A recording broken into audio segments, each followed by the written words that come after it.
I never thought I'd be starting over at 30. 3 years ago, my life was perfect, or at least that's how it felt with Mike by my side.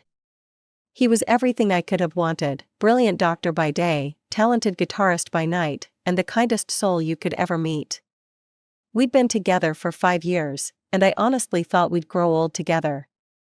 Mike loved his motorcycle. I used to tease him about being a weekend warrior, trading his doctor's coat for leather jackets every chance he got.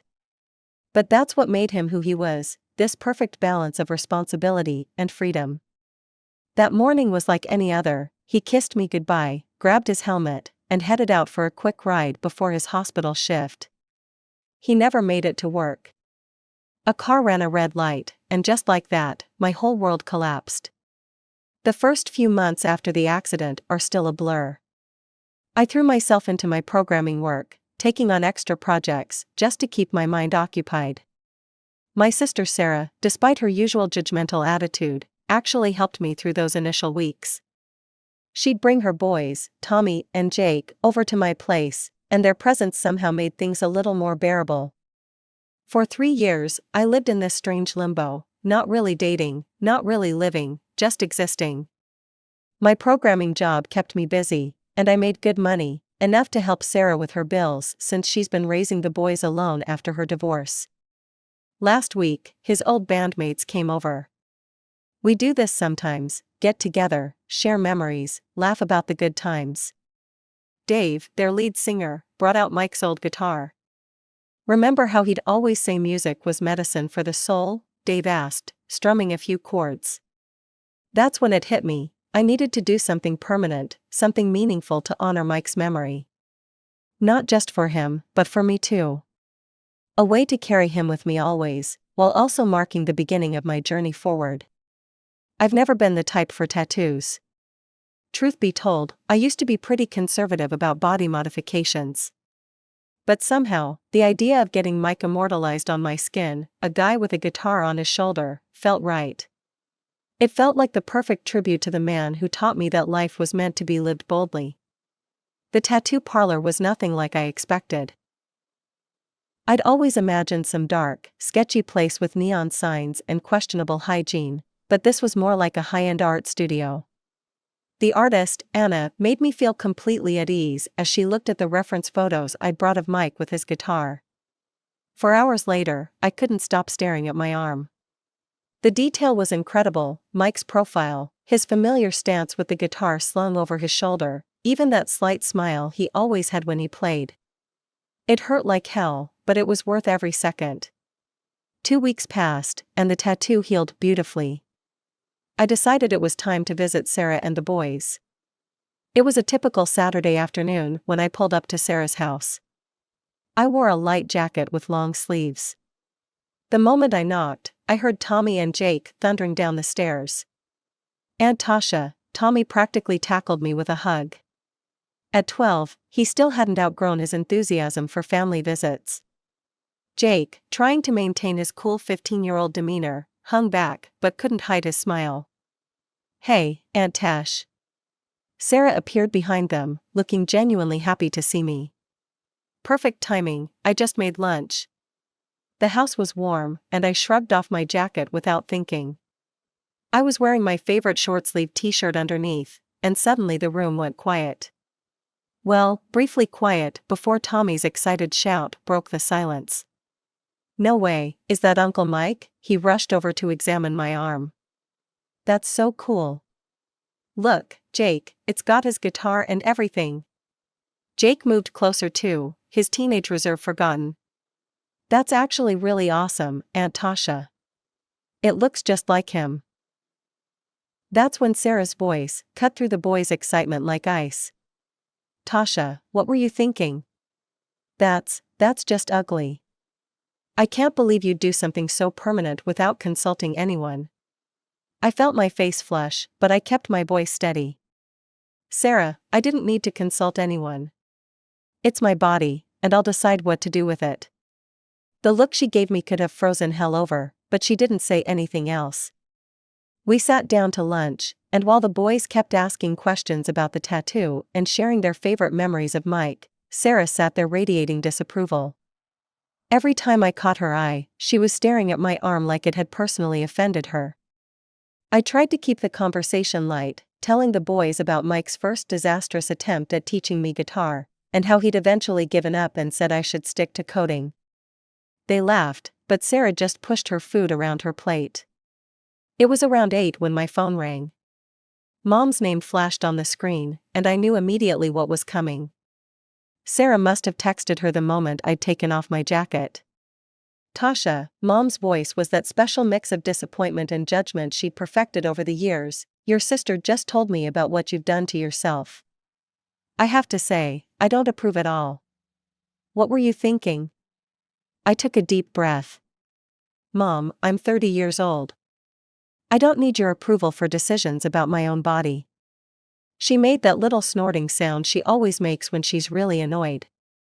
Then, without another word, she hung up. The weeks after the tattoo reveal flew by in a blur of code and deadlines. I was leading a major project for a new client, which meant endless hours in front of my computer at home. It was almost a relief to have an excuse not to visit Sarah and deal with more drama about my tattoo. But eventually, the project reached a stable point, and I couldn't avoid family obligations any longer. As usual, I headed to Sarah's house on Saturday afternoon. The moment she opened the door, I knew something was wrong. Her face had that pinched look it gets when she's about to start an argument. Tommy and Jake were in the living room playing video games when I walked in. They jumped up to greet me, but Sarah cut off their enthusiasm. Boys, go upstairs, she said in that tone that left no room for argument. I need to have a serious conversation with your aunt. They exchanged worried looks, the kind kids get when they know something's about to go down, and trudged upstairs. The sound of their door closing echoed through the suddenly silent house. What's going on? I asked, genuinely confused. Sarah crossed her arms and glared at me. Do you know what Tommy asked me yesterday? He wanted to know if he could get a tattoo when he turned 16. 16. And then Jake chimed in, saying he'd been looking up tattoo artists online. Sarah, they're just kids, they can't get tattoos without parental consent anyway, I tried to reason with her. And when they're adults, they'll make their own choices about their bodies, just like I did. Their own choices? Sarah's voice rose an octave. They never talked about tattoos before you showed up with that thing on your arm. This is entirely your fault. I took a deep breath. Come on, Sarah, tattoos are everywhere these days. Half the people at the grocery store have them. The boys probably see dozens of tattooed people every day at school. You can't seriously blame me for them being interested.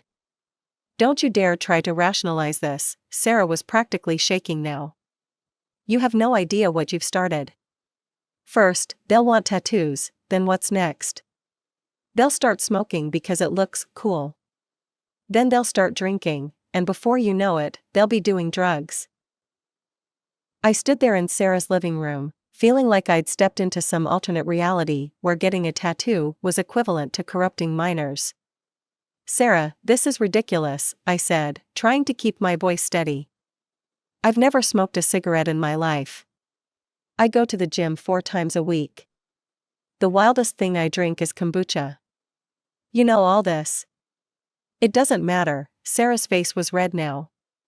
The fact is, you've changed. And I've been thinking about this a lot. She straightened her back, like she always does when she's about to say something she thinks makes her sound authoritative. I don't want you coming to my house anymore. You're a bad influence on my boys. I actually laughed, it was either that or cry.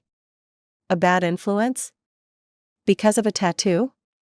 Sarah, do you even hear yourself right now? Don't mock me, she snapped. I'm serious, I want you to leave, and I don't want you coming back. This is insane, I said, grabbing my purse. You're making a mountain out of a molehill, and you know it. Call me when you've come to your senses. I walked out of her house that day, feeling like I was in some sort of bizarre dream. How had a simple tattoo, a beautiful piece of art honoring Mike, turned into this family-destroying drama? At home, I tried to process what had happened. Sarah had always been the more traditional one between us, but this reaction seemed extreme even for her. Still, I figured she'd calm down eventually. She had to, right? So I kept sending her the monthly utility money like I always did.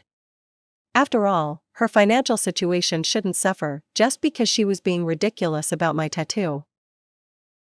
But as days turned into weeks, something else started bothering me even more than Sarah's reaction. Tommy and Jake hadn't reached out to me at all. No texts, no calls, no silly memes they usually sent me. The boys who used to FaceTime me at least twice a week just disappeared. I tried texting them casual messages, "Hey, how's that science project going?" Or "Did you beat that impossible level in your game yet?" But there was nothing but silence. It didn't take a genius to figure out that Sarah had probably forbidden them from contacting me.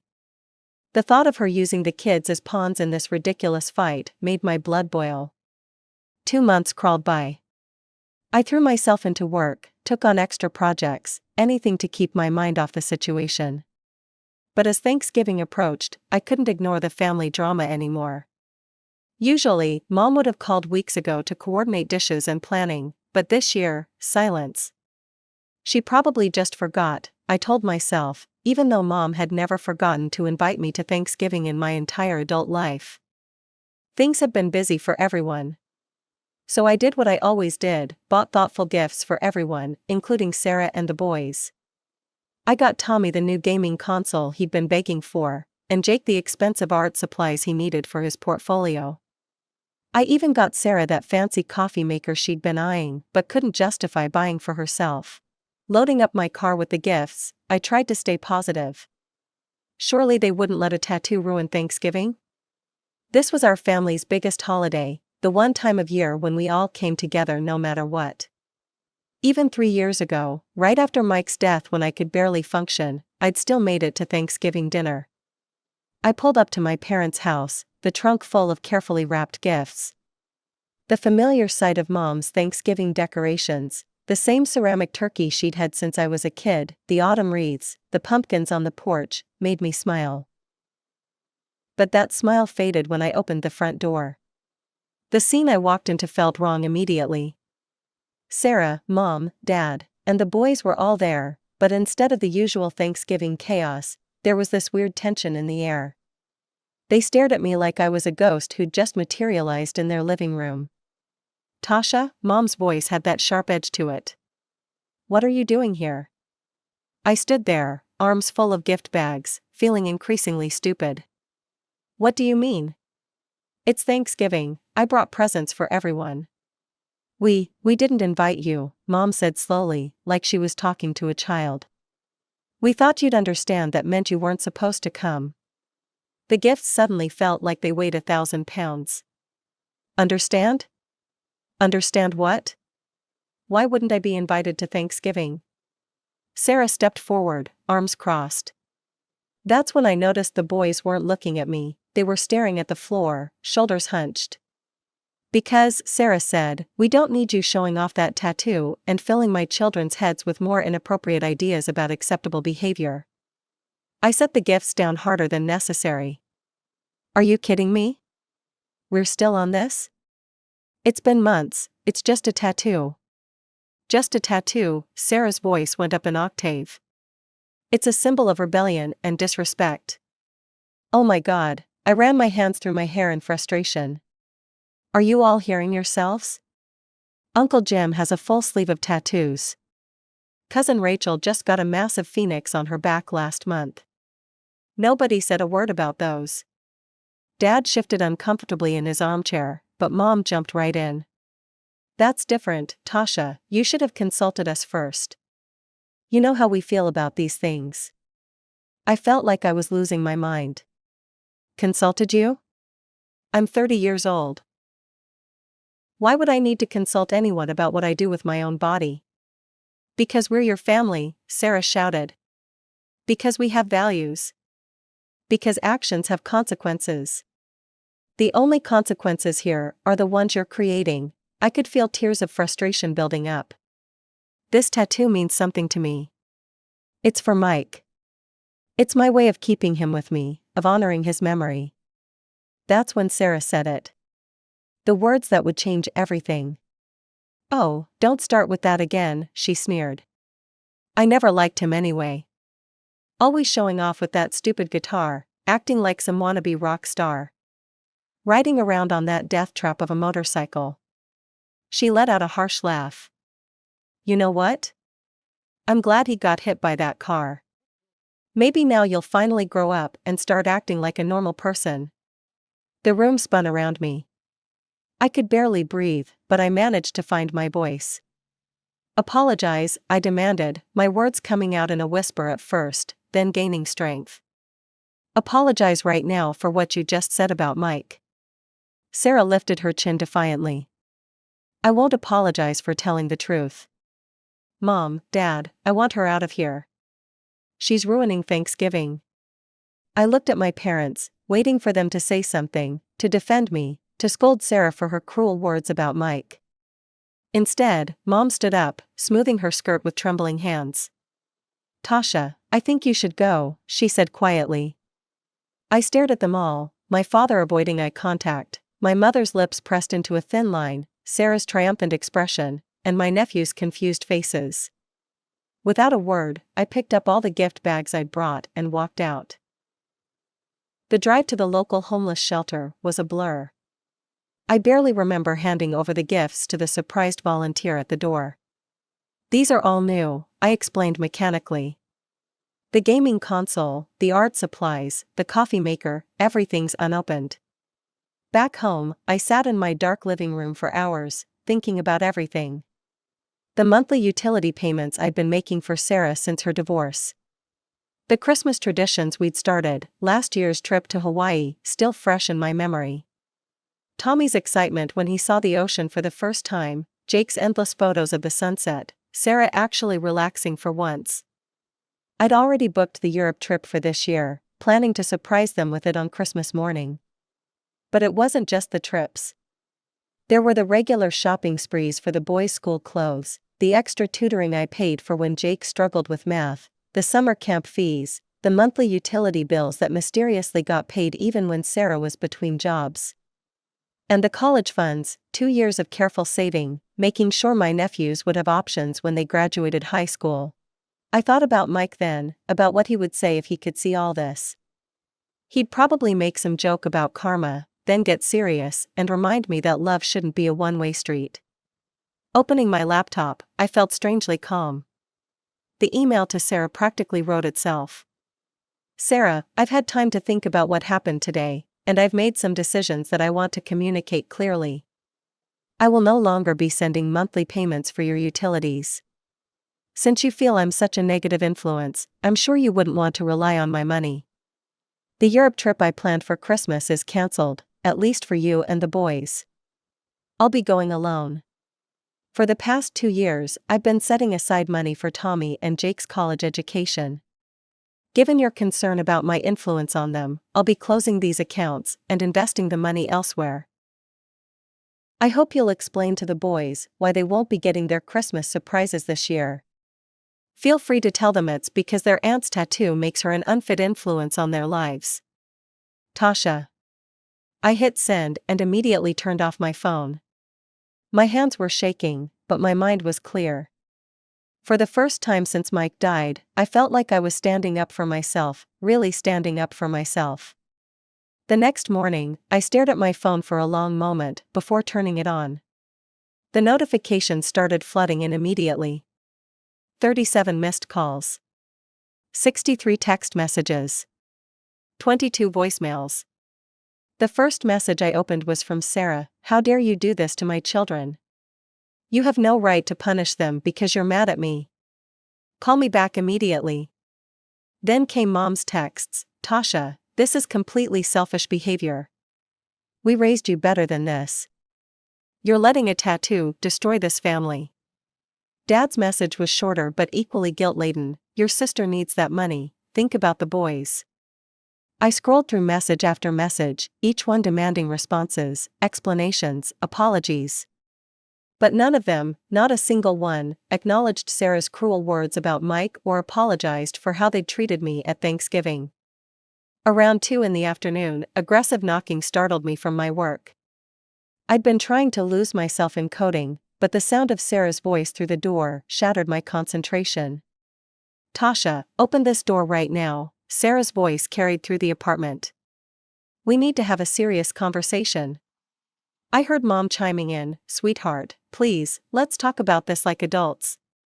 I don't want to talk to any of you, I called back, my voice steadier than I felt. Please leave. You're being malicious, Sarah's voice cracked with tears. You're being vindictive, think about Tommy and Jake. Instead of responding, I put on my noise-canceling headphones and retreated to my home office, leaving them to their dramatics in the hallway. Eventually, their voices faded away. The next 2 weeks were like psychological warfare. Every day brought new attempts to break down my resolve. My phone became a battlefield of guilt trips and manipulation. Aunt Linda called, honey, family is everything, you can't throw it away over something so silly. Cousin Mark texted, come on, Tash, just apologize and make this right. Family has to stick together. Uncle Peter tried next, your mother is beside herself. Is this really worth destroying your family over? Each time family was mentioned, I hit the end call button or deleted the message. None of them seemed to understand, or care, that I wasn't the one who had destroyed anything. I wasn't the one who had banned family members over body art. I wasn't the one who had mocked a dead man's memory. As Christmas approached, the tension ratcheted up. Every day brought new attempts at contact, each more desperate than the last. But Sarah took it to a new level when she ambushed me outside my apartment building one morning. Tasha, please, we need to talk, she called out, hurrying toward me through the light December snow. I'd been thinking about what I said, about Mike. I shouldn't have said those things. I'm sorry. I stopped, adjusting my work bag on my shoulder. The words I'd wanted to hear for weeks now sounded hollow, especially given the timing. Are you actually sorry, Sarah? Or are you sorry that I'm not paying your bills anymore? Sorry that the Europe trip is off? Sorry that the boys' college funds are gone? Her face flushed. That's not fair, the boys shouldn't be punished because of me. I laughed, but there was no humor in it. You know what's not fair? You banned me from seeing them over a tattoo. You said you were glad their Uncle Mike died. But now that the money's gone, suddenly you want to make amends? The college funds, she said, her voice cracking. You can't just, that was for their future. You're right, it was. But according to you, I'm a bad influence. Wouldn't that make my money bad too? We wouldn't want my corrupt tattoo money ruining your children's futures, would we? Sarah's face turned from red to purple. You have no right. No right? I cut her off. Those are your words, Sarah, your logic. If I'm such a terrible influence that I can't be around the boys, then surely my money would be just as corrupting. I'm just following your lead here. This is different, she exploded. This is their education. No, this is the consequence of your choices. You can't have it both ways, either I'm a bad influence and everything associated with me is harmful, or I'm their aunt who loves them and wants to help. Pick one. I turned and walked into my building, stopping at the front desk. Jerry, I said to the concierge who'd watched over our building for the past decade, my sister and parents are no longer welcome here. Please don't let them up to my floor. Christmas came, and for the first time in my life, I spent it alone, well, not exactly alone. I spent it in Paris, then Rome, then Barcelona. I posted no pictures on social media, but through the family grapevine, I heard all about Sarah and my parents lamenting to anyone who would listen about their selfish daughter who abandoned her family over just a tattoo. But as I stood on a bridge in Venice, watching the sunset paint the canals in shades of gold and pink, I realized something. This wasn't about the tattoo anymore. Maybe it never had been. This was about control, about family dynamics that had been toxic long before I got that image of Mike inked on my arm. The day I returned from Europe, I did something I should have done 3 years ago. I made an appointment with a therapist. Dr. Martinez's office was warm and inviting, nothing like the sterile stereotype I'd imagined. "Tell me why you're here," she said, her voice gentle but professional. I touched my tattoo absently. "I need to work through some things. Family stuff, mainly. And I need to figure out how to let go of someone I lost while still keeping his memory alive." She nodded, waiting for me to continue. "I loved Mike, still love him, I guess. But I know he wouldn't want me living in the past. He always said life was meant to be lived boldly, and for the first time since his death, I feel like I'm actually doing that. Standing up for myself, making choices for me, not just going along with what everyone else wants." Looking down at the tattoo on my arm, the image of Mike with his guitar that had somehow sparked this whole transformation, I realized something important. This wasn't just a memorial to Mike anymore. It had become a symbol of my own strength, my ability to stand up for myself, my willingness to live life on my own terms. The Mike in the tattoo seemed to smile back at me, guitar forever slung over his shoulder, eternally caught in that moment of joy doing what he loved. He'd always live in my heart, but maybe now it was time to see what other joy life had in store for me.